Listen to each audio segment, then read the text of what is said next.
Nakita niyo yun? Wow.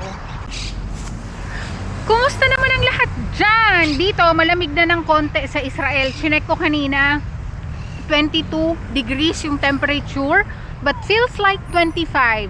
Nung mga nakaraan kasi, Thursday, Friday, umulan, kaya malamig. Pero ngayon kasi, November 16, 2025, malamig pa rin. Pero ang balita, ngayong paparating na linggo, this coming week, ay iinit daw na parang summer ulit. So, tignan natin kung anong mangyayari.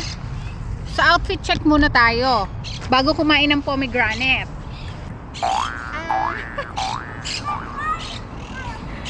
So ito na yung pomegranate ko ha. Hiniwa-hiwa ko na.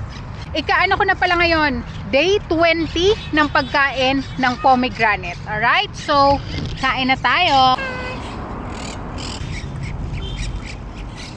Oh. Yan. Wow, ang pula sa loob. Ang pula. Ganda ng kulay. First bite. Wala naman sigurong uod to, no? Yan.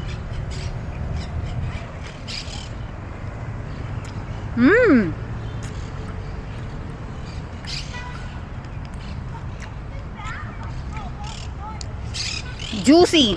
Yan, no? Juicy, tapos masarap. Hindi siya dry sa loob.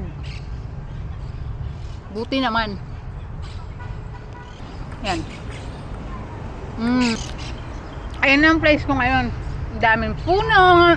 Nasa malaking park ako ngayon eh.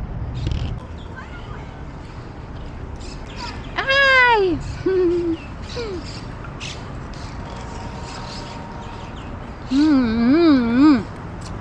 Nasa park ako, tapos yung harapan ko highway.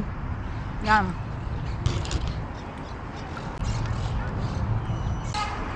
Last part na! Almost done! Tapos na! Na yung mga balat, tapos na siya. Tapos marami-rami rin akong nahulog. Sayang, dumudulas kasi eh. But anyway, tapos na ako sa day 20! 10 more days na lang. Naririnig nyo ba yung mga huni ng ibon? Ayan ang langit. Oh!